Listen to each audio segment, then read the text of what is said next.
"You don't belong here, and I will make sure you're removed before this plane takes off." The flight attendant's voice cracked like a whip across the silent, business-class cabin. Every head turned. In seat 2A, Vivian St. James didn't yell. She didn't scream. She simply adjusted her glasses and smiled, a smile that would soon haunt the entire board of directors of Regal Horizon Airlines. They thought she was just a confused passenger in the wrong seat. They had no idea they were about to arrest the woman who owned the debt on their entire fleet. Justice wasn't just coming, it was already seated. The morning sun over JFK International Airport was blinding, reflecting off the sleek fuselages of lined-up jets like rows of polished silver. Inside the terminal, the air was thick with the scent of overpriced coffee and the palpable stress of delayed travelers. But Vivian St. James felt none of the rush. At 52, Vivian moved with the kind of deliberate, fluid grace that only comes from decades of navigating spaces where she wasn't expected to be. She wore a charcoal power suit, tailored perfectly to her frame, and a silk scarf that likely cost more than the average economy ticket. She pulled a Rimowa carry-on behind her, the wheels gliding silently over the terrazzo floor. Today was significant. It wasn't just a flight to London. It was the closing chapter of a 3-year merger she had orchestrated from the shadows. Vivian was not a celebrity. You wouldn't find her on the cover of Vogue or trending on TikTok. She was a different kind of power, the kind that lived in the fine print of contracts, the silent partner listed in LLCs that owned other LLCs. She was the managing partner of St. James & Halloway, a private equity firm specializing in distressed assets. She approached the Regal Horizon Airlines counter for the first-class check-in. The red carpet was empty, a stark contrast to the snake-like queue of the economy section. The agent behind the desk, a young man with a name tag reading Kyle, didn't look up immediately. He was typing furiously. When he finally lifted his eyes, they glazed over Vivian for a fraction of a second, scanning past her shoulder as if looking for the real passenger. "Can I help you, Mum?" Kyle asked, his tone polite but clipped. "This is the priority check-in." "I am aware," Vivian said, her voice a smooth contralto. She placed her passport and digital boarding pass on the high counter. "Checking in for Flight 109 to Heathrow." Kyle picked up the passport. He opened it, looked at the photo, looked at Vivian, and then frowned. He typed something into his computer. He stopped. He typed again, harder this time. "Is there a problem, Kyle?" Vivian asked, checking her Cartier wristwatch. "The system is just flagging something," Kyle muttered. He looked uncomfortable. "It says status verification needed. Usually this happens when there's an upgrade glitch." Vivian raised an eyebrow. "I didn't request an upgrade. I purchased the ticket." "Full fare." Kyle looked skeptical. He leaned over the counter, lowering his voice. "Look, Mom, sometimes the third-party booking sites mess up. They sell seats that don't exist. If you bought this on a discount site, we might have to move you back to Economy Plus. It's still a good seat." Vivian let out a soft, dry chuckle. "I didn't use a discount site. I booked directly through your corporate concierge. Code 99 Alpha. Kyle paused. Code 99 Alpha wasn't a standard booking code. It was a director-level override. He blinked, typed it in, and his screen suddenly flooded with green text. His demeanor shifted instantly from suspicion to panicked subservience. Oh, Kyle stammered. "My apologies, Ms. St. James. I see it now. Global services. I didn't realize." "Clearly," Vivian said, taking her passport back. "Is the lounge open?" Yes, of course. Right through the double doors. Again, so sorry about the delay." Vivian walked away without looking back. She was used to this. The glitch, the hesitation, the assumption that her presence in luxury spaces was an administrative error. Usually, she brushed it off. But today, a low hum of irritation vibrated in her chest. She had slept 4 hours in the last 2 days preparing for the London acquisition. She just wanted peace. She entered the Regal Horizon flagship lounge. It was a sanctuary of beige leather and muted jazz.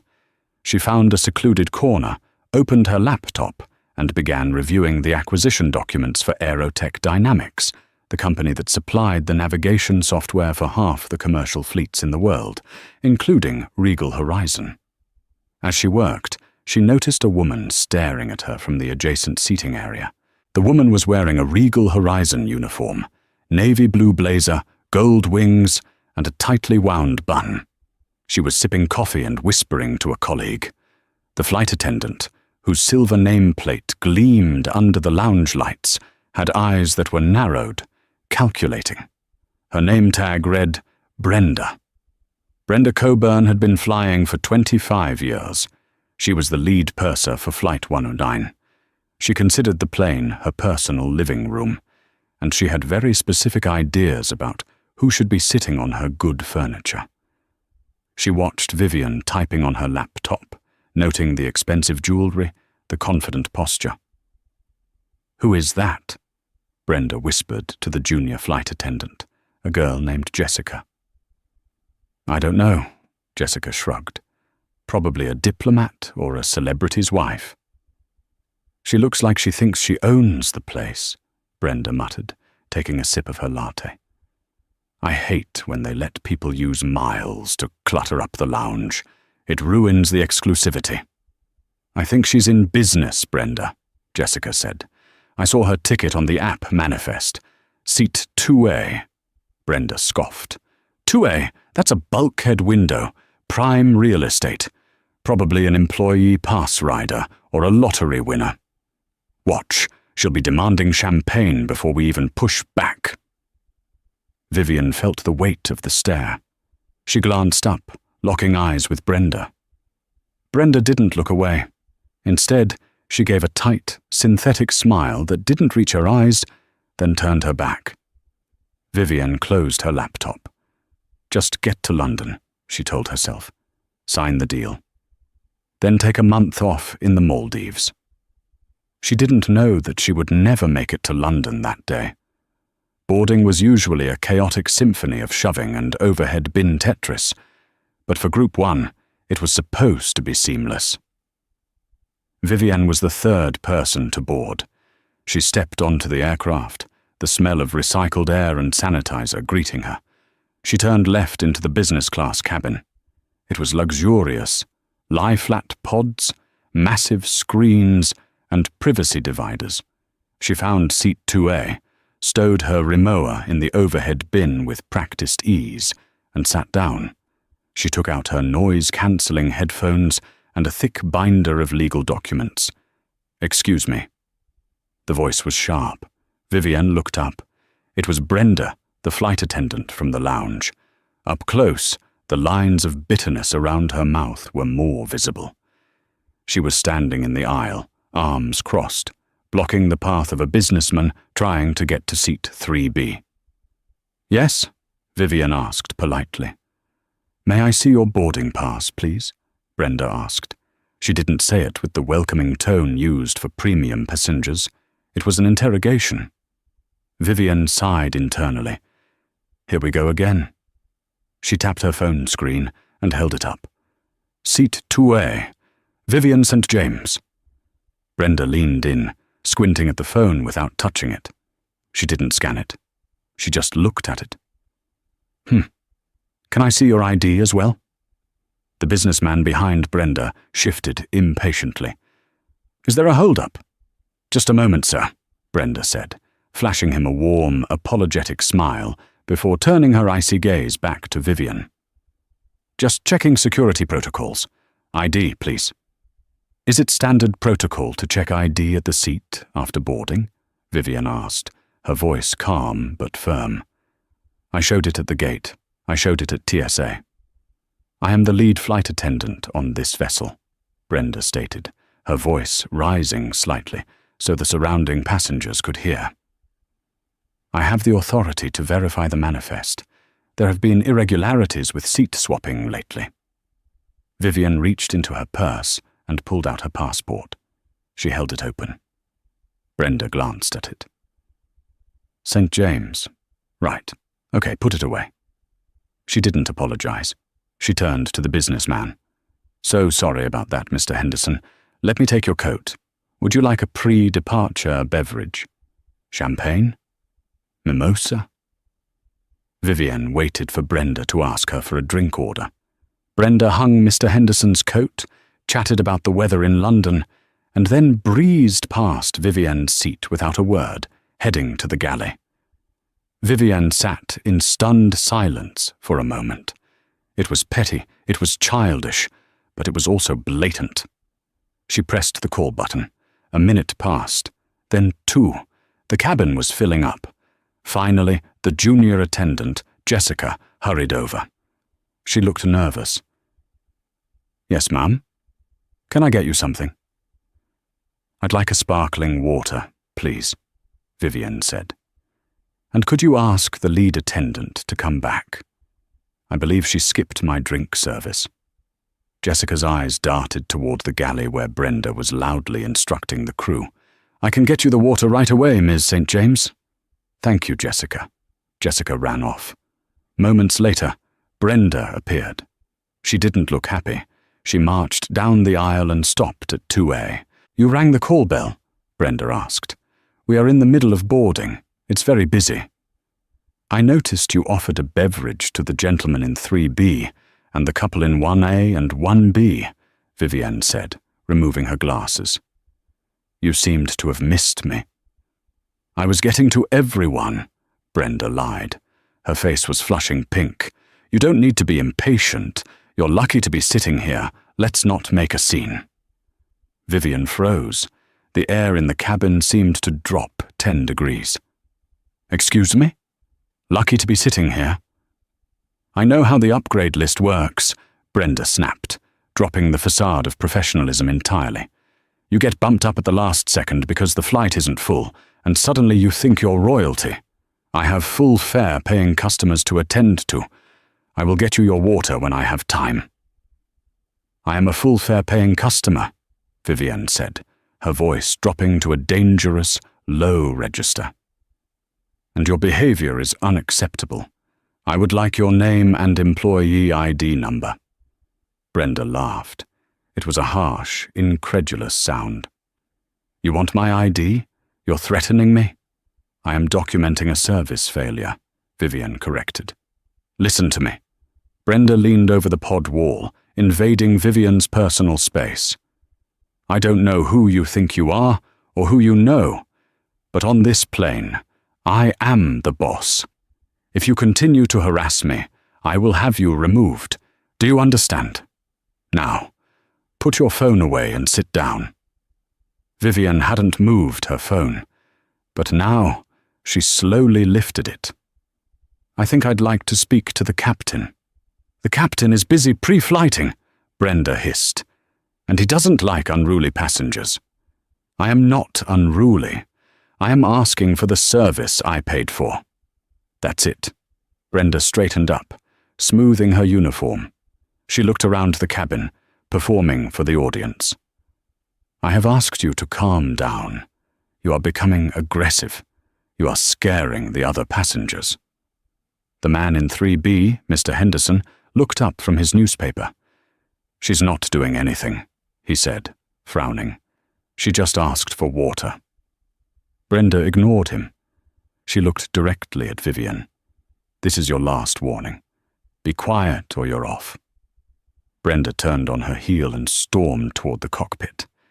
Vivian sat back, her heart rate steady despite the adrenaline. She knew what was happening. She had seen it on the news a dozen times. The weaponization of safety to enforce bias. She picked up her phone and sent a quick text to her assistant, Michael. Get the legal team on standby and find out who insures Regal Horizons liability. I think I'm about to have a very expensive morning. 5 minutes later, the cockpit door opened, but it wasn't the captain who came out. It was Brenda, and she was pointing at Vivian. Behind her, 2 airport police officers were walking down the jet bridge. The hush that fell over business class was absolute. "That's her," Brenda said, her voice trembling with fake victimhood. "Seat 2A. She shouted at me. She refused to follow crew instructions, and she threatened my job. I don't feel safe flying with her." The officers, heavy-set men with tired eyes, stepped into the cabin. They looked at Vivian, a small woman in a suit sitting quietly with a binder in her lap. "Ma'am," the first officer said, resting his hand on his belt. "We need you to grab your things and come with us." "On what grounds?" Vivian asked, remaining seated. "The flight crew has requested your removal. If they say you go, you go. We can sort out the details on the jet bridge. Let's not make this difficult."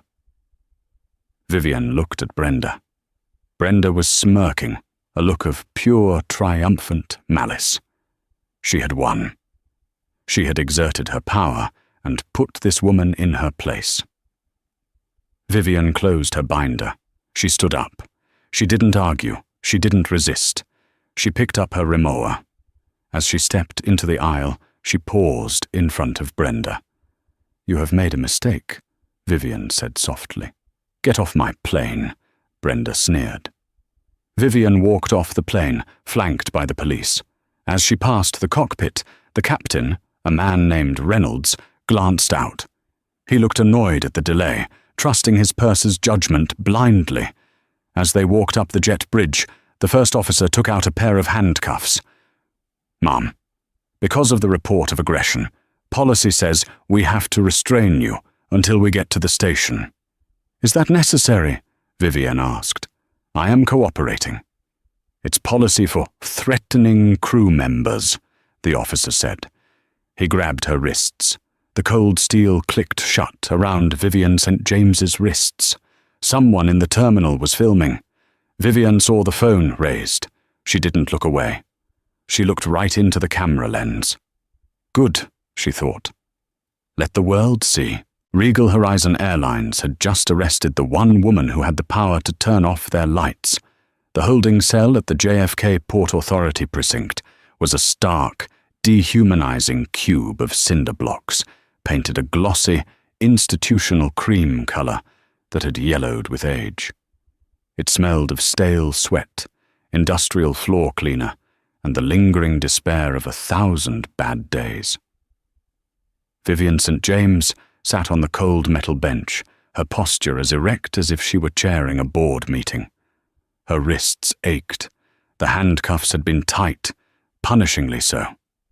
When they had finally removed them at the processing desk, the officer, a burly man named Officer Miller, had tossed them onto the desk with a clatter, sneering. "That's what happens when you don't listen to flight crews, lady. Federal regulations aren't suggestions." They had taken her purse. They had taken her belt. They had taken her shoelaces. And, most critically, they had taken her phone. "You get one call," Miller had said, pointing to a battered landline on the wall near the booking desk. "Make it count.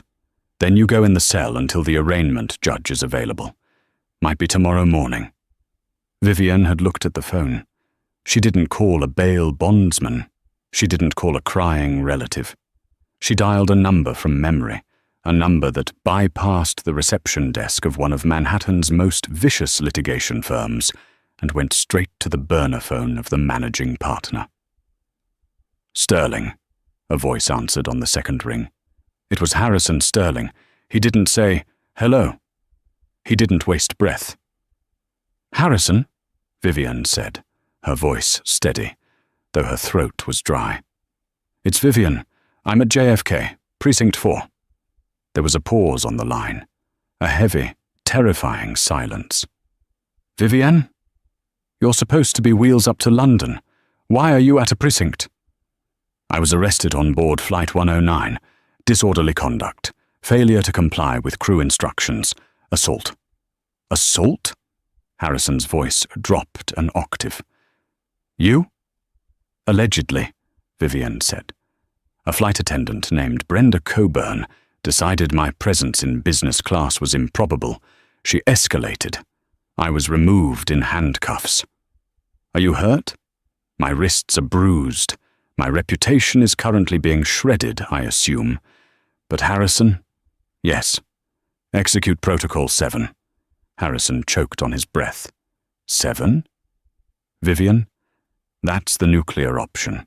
That's for hostile takeovers of enemy states, not a customer service dispute. This isn't a dispute, Harrison. They humiliated me. They put me in a cage. And they did it because they looked at me and decided I was nothing. Vivienne looked through the glass of the holding cell at the officers laughing over coffee. I want the airline, Harrison. I don't want a settlement. I don't want an apology voucher. I want their blood on the floor of the stock exchange. Execute 7. Freeze their assets. Call the loans on the fleet. And get me out of here. I'm already in the car, Harrison said. Don't say another word to the police. The line went dead. Vivienne sat back on the metal bench. Protocol 7 was a dormant clause in the debt structure of Regal Horizon Airlines.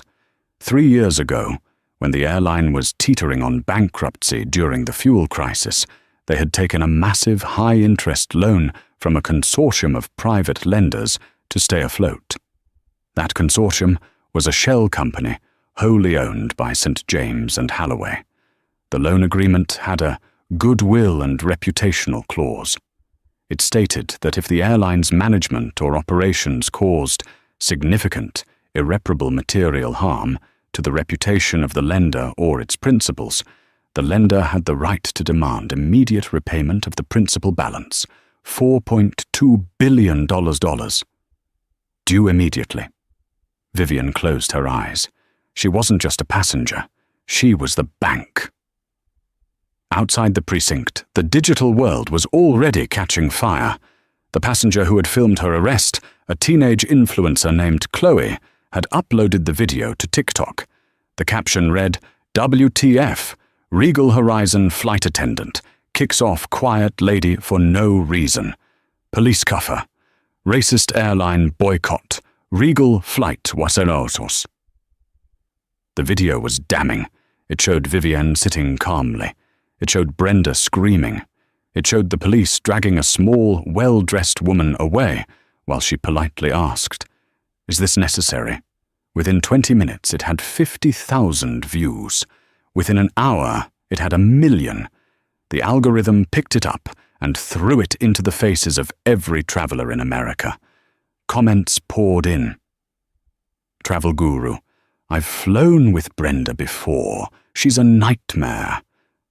Legal eagle, that woman is wearing a $5,000 suit and carrying a Rimowa. They just arrested someone with money. Big mistake.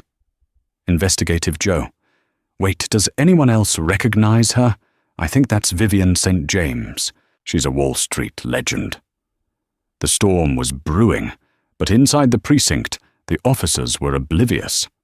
Officer Miller walked by the cell, sipping a Dunkin' Donuts coffee. Comfortable, princess, he taunted. Maybe next time you'll learn to respect authority. Vivienne didn't respond.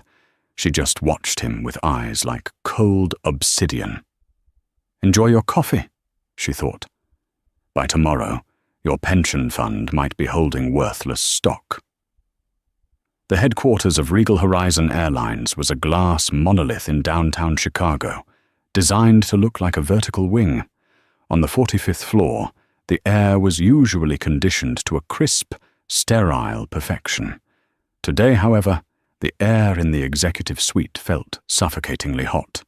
Charles Whitmore, the CEO of Regal Horizon, was a man who believed in two things, cost-cutting and golf. He was currently practicing his putting on the green carpet of his office when the door burst open. It was Elena Russo, the VP of Public Relations. She was holding a tablet, and her face was the color of chalk. Charles, you need to see this, she said. bypassing the usual pleasantries. Charles frowned, leaning on his putter. "Can it wait, Elena? I have a lunch with the union reps in an hour." "It cannot wait," Elena said, thrusting the tablet into his hands. "It's trending #1 on Twitter, #1 on TikTok. CNN just called for a comment." Charles watched the video. He saw the shaky footage of the cabin. He saw the flight attendant, Brenda, one of his veterans, he noted, berating a passenger. He saw the police. "Okay," Charles shrugged, handing the tablet back. "So, a passenger got rowdy, and Brenda tossed her. Standard procedure. Why is this my problem? Issue a statement saying we have zero tolerance for disruptive behavior and move on." "Charles," Elena said, her voice trembling, "look at the passenger." "I see her. What?" "We ran her name from the manifest. That is Vivian St. James." Charles stared at her blankly. "Who?" Eleanor pinched the bridge of her nose. "Vivian St. James, managing partner of St. James and Halloway, the private equity firm." Charles blinked. The name tickled a neuron in the back of his brain, buried under golf scores and Scotch brands. "The investors?" "Not just investors, Charles. They own the Omega note." Charles dropped his putter. It clattered loudly on the floor. The Omega note, the sword of Damocles hanging over the airline. It was the master debt instrument. If that note was called, Regal Horizon didn't just have a bad quarter. They ceased to exist. They would be insolvent within 24 hours. "Are you sure?" Charles whispered. "I confirmed it with legal," Elena said. "And Charles, it gets worse. The flight attendant, Brenda. She filed an incident report claiming the passenger was threatening and aggressive. But we pulled the cabin audio from the cockpit voice recorder, which picks up the front galley. And the passenger was whispering. She asked for water. Brenda is the one who was screaming." Elena looked sick. "We arrested our biggest creditor for asking for a sparkling water." Charles felt his stomach drop through the floor. "Get Brenda on the phone. Now, ground that plane. Where is the passenger?" "She's in a holding cell at JFK." "Oh my God."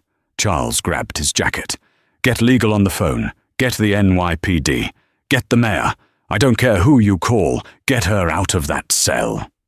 At that moment, the intercom on Charles's desk buzzed. It was his secretary, her voice shrill with panic. "Mr. Whitmore, there are people here to see you."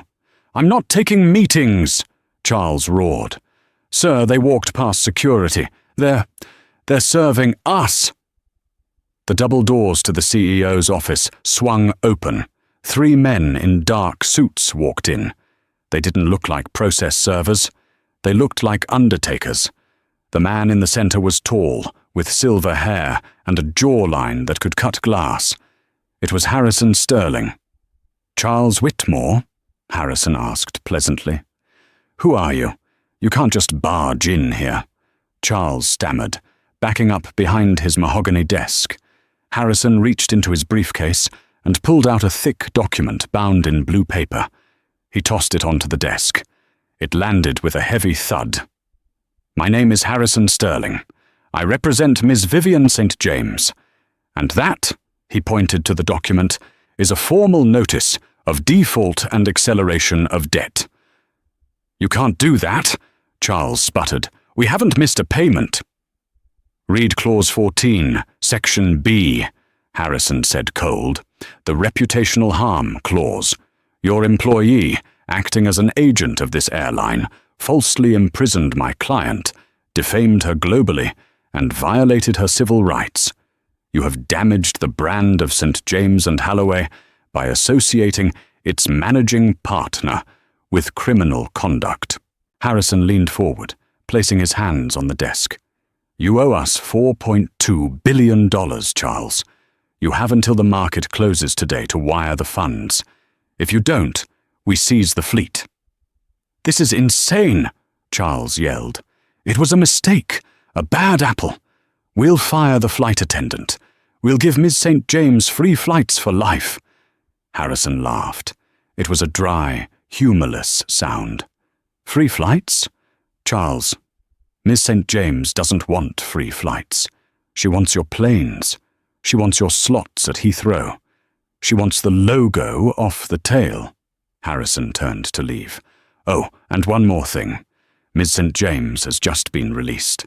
She's holding a press conference on the steps of the precinct in 20 minutes. I suggest you turn on the TV. It's going to be cinematic." Harrison walked out, leaving Charles Whitmore standing in the ruin of his career. Back at JFK, the scene was chaotic. The heavy metal doors of the precinct opened, and Vivian St. James stepped out. She looked tired. Her suit was rumpled. Her hair was slightly out of place, but her eyes were burning. A sea of microphones and cameras awaited her. The story had gone nuclear. Every major network was there.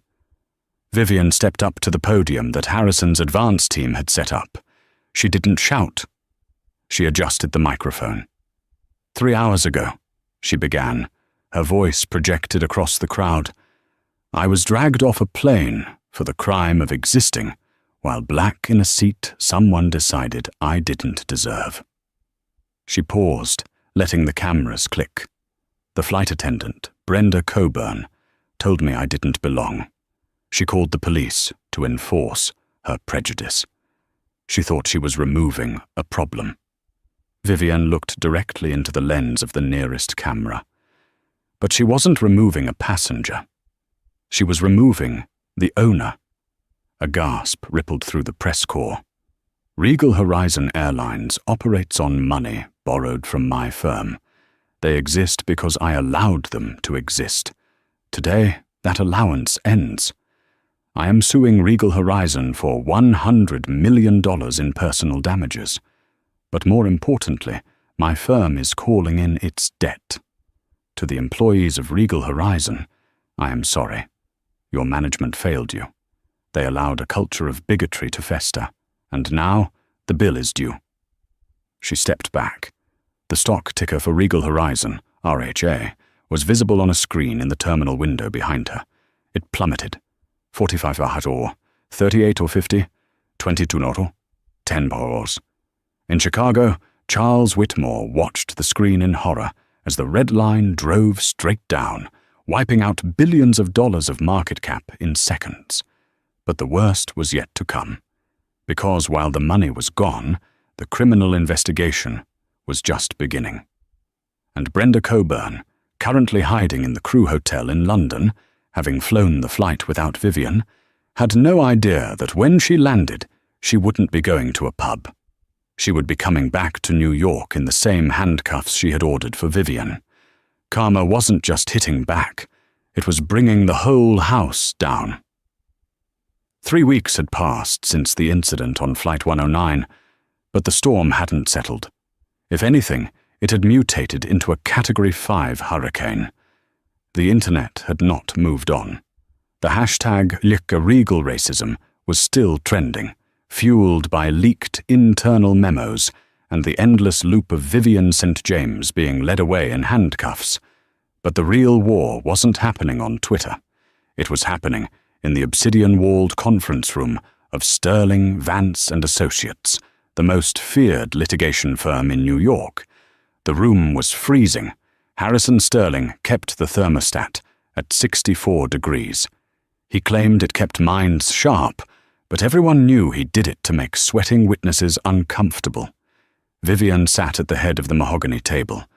She wasn't wearing a suit today. She wore a simple white cashmere sweater and pearls. She looked less like a corporate raider and more like a judge waiting to deliver a verdict. She didn't have to be there. Most clients skipped depositions, but Vivian had insisted. She wanted to look Brenda Coburn in the eye. Brenda sat across from her. The swagger from the airplane was gone, replaced by a jittery, defensive energy. She was flanked by 3 lawyers from Regal Horizon's legal team. The lead attorney, a man named Marcus Thorne, looked like he hadn't slept in a month. He knew what was at stake. This wasn't just a discrimination suit. It was a battle for the airline's survival. A videographer stood in the corner, the red light of the camera blinking. "Please state your name for the record," Harrison said, his voice smooth and predatory. "Brenda Coburn," she answered, her voice tight. "Miss Coburn, how long have you been employed by Regal Horizon Airlines?" 25 years. "A long time," Harrison noted, pacing slowly behind his chair. "Long enough to know the regulations inside and out. Long enough to know the difference between a security threat and a paying customer." "I followed protocol," Brenda said quickly, reciting the line her lawyers had drilled into her. "The passenger was belligerent. She refused to comply with crew instructions. I felt unsafe." Vivian didn't blink. She just watched Brenda's hands, which were twisting a paperclip into a mangled knot. "Unsafe," Harrison repeated, tasting the word. "Let's talk about that safety.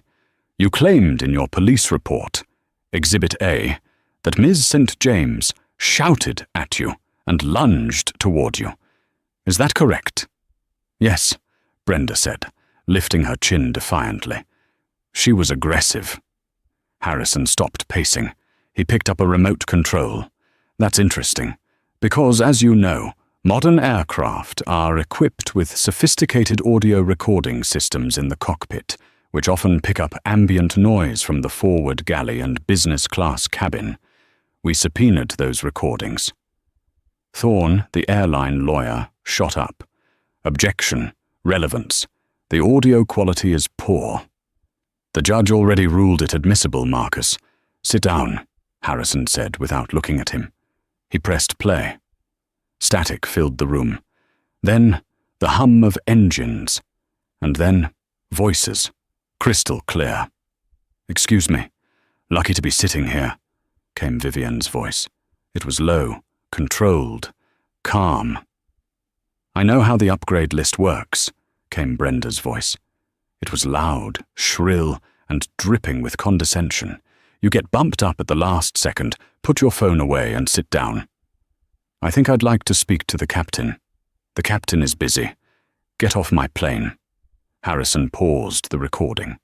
The silence in the room was heavier than lead. "I didn't hear any shouting, Ms. Coburn," Harrison said softly. "I didn't hear any lunging. I heard a passenger asking for water, and I heard a flight attendant abusing her power. Would you like to amend your statement?" Brenda's face turned a mottled red. She looked at Thorne for help, but he was staring at his legal pad, refusing to make eye contact. He knew she was drowning. "She was giving me a look," Brenda stammered. "You can't hear a look on a tape. She had an attitude. I knew she was going to be trouble." "An attitude," Harrison said. "Because she was black?" "No," Brenda shouted. "I am not a racist. I have black friends. She didn't look like she belonged in 2A. She didn't look like the other business class passengers." "And what do business class passengers look like, Brenda?" Vivian spoke for the first time. Her voice was soft, but it cut through the room like a scalpel. Brenda froze. She looked at Vivian. "Do they look like Mr. Henderson in seat 3B?" Vivian asked. "White, male, wearing a suit?" "I didn't mean—" "You meant exactly what you said," Vivian said. "You looked at me, saw my skin, and decided I was a fraud. You decided I was lucky to be there.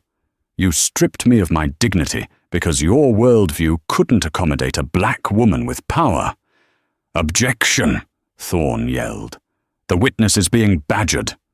"I'm not done," Harrison interjected. He walked back to the table and picked up a stack of paper. "You see, Regal Horizon wants to paint this as a one bad apple scenario. They want to fire Brenda here, pay a settlement, and move on. But we found something else during discovery." Harrison slid a piece of paper across the table to Brenda. "Do you recognize this email, Miss Coburn? Sent 6 months ago to your base supervisor, referencing a flight from Miami?" Brenda's eyes widened. She recognized it. She had written it in a moment of anger after a flight where a rap artist and his entourage had been in first class. Harrison read it aloud. "I'm sick of these urban types taking over the front cabin. They bring down the class of the airline. We need stricter screening at the gate so we don't have to deal with them on board." Harrison looked at the airline lawyers. And the response from the base supervisor? Did he reprimand her? Did he send her to diversity training? No. He replied with a single emoji. A thumbs up. Harrison slammed the paper down. "This isn't a bad apple, gentlemen.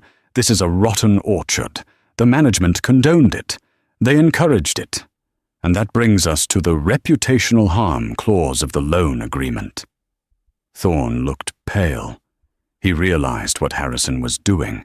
He wasn't just proving discrimination. He was proving institutional negligence. He was building the bullet that would kill the company. "We are done here," Harrison said, gathering his files. "Brenda, you'll be hearing from the district attorney regarding perjury charges for your false police report. And gentlemen," he looked at the airline lawyers, "tell the board to prepare for the shareholders' meeting. Ms. St. James will be attending, and she won't be flying Regal Horizon to get there." Brenda sat alone at the table as everyone packed up. She looked small. The arrogance was gone, leaving only the hollow realization that her entire life, her pension, her career, her freedom, had been incinerated by her own prejudice. She looked at Vivian one last time, perhaps hoping for mercy. Vivian just put on her sunglasses. "You should have just brought the water, Brenda." The death of Regal Horizon Airlines didn't happen all at once. It happened in a cascading failure, like a row of dominoes the size of skyscrapers. First, the stock crash. After the deposition details leaked, another strategic move by Harrison, the stock price didn't just dip, it flatlined. Major institutional investors, terrified of the toxic PR, dumped their shares. The stock, which had traded at $45 a month ago, was now delisted from the NYSE and trading on pink sheets for $0.18. Then came the creditors. Vivian St. James didn't just call her own debt, she signaled the market. When St. James and Halloway declared Regal in default, every other bank, fuel supplier and catering company panicked. They all demanded cash up front. Regal Horizon, which ran on a razor-thin margin of credit, suddenly had no cash flow. Fuel trucks stopped filling planes at JFK. Catering companies stopped loading meals at Heathrow. Maintenance crews walked off the job in Chicago. But the final blow came on a rainy Tuesday in October. Charles Whitmore sat in his office, drinking scotch at 10 a.m. His office was half-packed in cardboard boxes. The board of directors had voted to fire him the night before, a desperate sacrificial offering to try and appease Vivian St. James. It hadn't worked. His secretary buzzed him. "Mr. Whitmore, she's here." "Who?" Charles slurred. "The new owner." Charles laughed bitterly. "Send her in." The doors opened and Vivian walked in. She wasn't alone. She was accompanied by a team of auditors and Harrison Sterling. She looked at the office, the golf clubs in the corner, the expensive art on the walls, with a look of mild distaste. "Ms. St. James," Charles said, not standing up. "Come to pick over the bones?" "There are no bones left, Charles," Vivian said, standing in the center of the room. "Just debt and bad decisions." "We offered you a settlement," Charles spat. $200 million. You turned it down. You destroyed a legacy carrier over a bruised ego." "I destroyed a carrier that thought it was above the law," Vivian corrected. "And it wasn't about ego. It was about economics. You see, Charles, Regal Horizon was failing long before I sat in seat 2A. Your operational costs were bloated. Your management was incompetent. I just accelerated the inevitable." Harrison stepped forward, handing Charles a document. "This is the transfer of ownership. As the primary lien holder, St. James and Holloway has exercised its right to seize all collateral.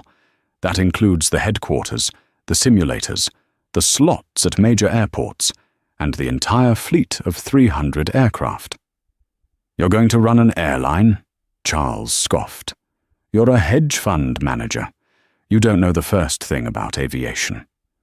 I don't intend to run Regal Horizon, Vivienne said calmly. Regal Horizon is dead. The brand is toxic. No one wants to fly the racist airline. I'm dissolving the corporation. Charles's eyes widened. Dissolving? What about the employees, the pilots, the mechanics? We are retaining the operational staff, Vivienne said. The pilots, the mechanics, the gate agents who actually do their jobs, they're safe. In fact, they're getting a raise. But middle management, executive leadership, and the training department that allowed people like Brenda Coburn to thrive? She paused, cold. You're all terminated, effective immediately, without severance. Charles stood up, his face purple. You can't do that. My contract guarantees a golden parachute. $10 million. Your contract was with Regal Horizon, Inc., Harrison pointed out with a shark-like grin. That company is currently filing for Chapter 7 bankruptcy liquidation. Your contract is a worthless piece of paper. You are an unsecured creditor, Charles. Get in line behind the pretzel supplier. Vivienne walked over to the window, looking out at the tarmac of O'Hare Airport. She could see a Regal Horizon jet being towed away. Painters were already there, waiting to sandblast the logo off the tail. I'm rebranding, Vivienne said, almost to herself. We're launching a new carrier next month. It will be called Ascend Airways. She turned back to Charles. Pack your things, Mr. Whitmore. Security will escort you out in 10 minutes. And leave the corporate credit card on the desk. Charles slumped back into his chair, defeated. He watched the woman he had underestimated, the woman his staff had tried to humiliate, dismantle his entire life with a few signatures. Vivienne walked out of the office, her heels clicking on the marble floor. She didn't look back. She had work to do. She had an airline to build, one where Seat 2A was open to anyone who could afford it, and where the only thing that mattered was the content of your character, not the color of your skin. As she reached the elevator, her phone buzzed. It was a news alert. Breaking. Former Regal Horizon flight attendant Brenda Coburn sentenced to 6 months probation and 500 hours of community service for filing a false police report. Civil suit pending. Vivienne smiled. The civil suit wasn't pending. It was just getting started. She intended to take every penny Brenda had and donate it to a scholarship fund for underprivileged pilots. Karma had hit, and it had hit hard. The winter snow had melted, giving way to a crisp, hopeful spring in New York. At JFK Terminal 4, the transformation was complete. The heavy, dated signage of Regal Horizon, once a symbol of corporate stagnation, was gone. In its place stood sleek, illuminated kiosks glowing with a soft, inviting teal light. The logo was a stylized wing soaring upward. Ascend Airways. Vivienne St. James stood on the observation deck of the new Ascend Lounge. It was no longer a place of exclusionary whispers and velvet ropes. It was an open-concept space designed with warm woods and vibrant art from local minority artists. She wasn't just the owner. She was the architect of a new philosophy. Ms. St. James? Vivienne turned. It was Jessica, the junior flight attendant from Flight 109, the one who had nervously brought her the water while Brenda raged. Jessica looked different now. She wore the new Ascend uniform, a sharp, modern charcoal suit with teal accents. She stood taller. The crew is ready for the inaugural flight to London, Ma'am, Jessica said, smiling. We're fully booked. Business class is full. Thank you, Jessica. Vivian said warmly. "How is the new training program treating you?" "It's amazing," Jessica said, her eyes lighting up. "The de-escalation training, the bias workshops. It feels safe. We feel like we have the tools to actually help people now, not just police them." "That was the goal," Vivian nodded. "You're the lead purser on this flight, correct?" "Yes, ma'am. Promotee from the junior ranks. Lead with kindness, Jessica. That's all I ask." As Jessica walked away to brief her crew, Vivian looked out at the tarmac. A Boeing 787, freshly painted in the Ascend livery, was being pushed back. It was the same physical plane she had been arrested on, but it had been stripped to the rivets and reborn. But while Ascend Airways was taking off, the ghosts of Regal Horizon were crashing down to earth. The fate of the old guard.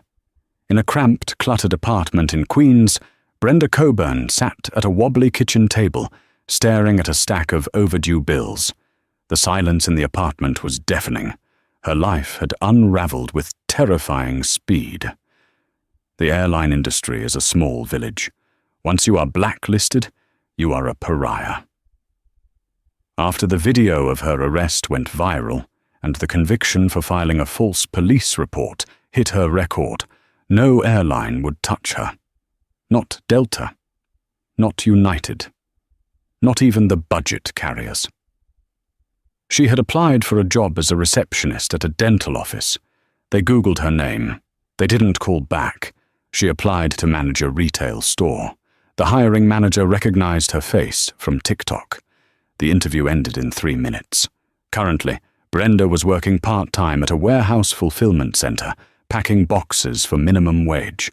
Her feet ached, not from walking the aisle of a jet in heels, but from standing on concrete for 10 hours a day. But the financial ruin was the hardest part. Vivian St. James hadn't let up on the civil suit. The judgment had come down last week. The court had ordered Brenda to pay $150,000 in punitive damages for defamation and emotional distress. Brenda didn't have $150,000. She had $400 in checking. Her lawyer had told her the hard truth yesterday. "You have to declare bankruptcy, Brenda. They're going to garnish your wages for the next 10 years. You'll lose the condo." Brenda looked at the TV in the corner. The news was on. A reporter was standing at JFK. Today marks the launch of Ascend Airways, the brainchild of financier Vivian St. James, rising from the ashes of Regal Horizon. The camera cut to Vivian, cutting a ribbon, looking radiant and powerful. Brenda turned off the TV. She put her head in her hands and wept.